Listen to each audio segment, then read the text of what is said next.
लोकसभा निवडणुकीसाठी काही अवधी उरल्यामुळे भारत निवडणूक आयोगाच्या वतीने पूर्वतयारीला जोरदार सुरुवात झाली। याच पार्श्वभूमीवरती लातूर मतदारसंघामध्ये ईव्हीएम बाबत जनजागृती करण्यात येते।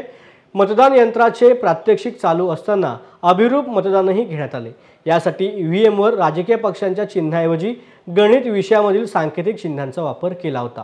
या प्रात्यक्षिकामध्ये आपण नेमके ज्या चिन्हासमोर बटन दाबत आहोत ते चिन्ह व्हीव्हीपॅटवर दिसत आहे का याची खात्रीही मतदारांना करता आली।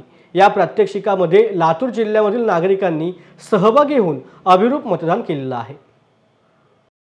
आणि जिल्हा प्रशासन लातूर यांच्या वतीने मतदान जनजागृती मोहीम दिलेली आहे। मतदान जनजागृती मोहिमेमध्ये लोकांना मतदान यंत्रावर मतदान कसं करायचे आणि त्यांच्याबद्दल असलेले गैरसमज त्यांचे जे काय आहेत शंका दूर करण्याचं काम चालू आहे।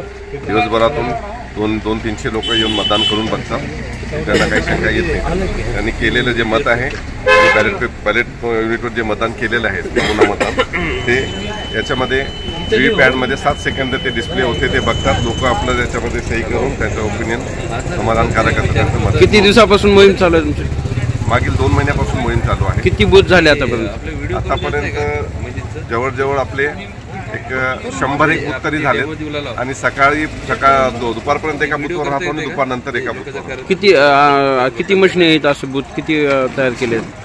टोटल आम्ही तर या मशीनवर करतो, सगळ्या जिल्हाभर चालू आहे, जिल्हा आणि ग्रामीण।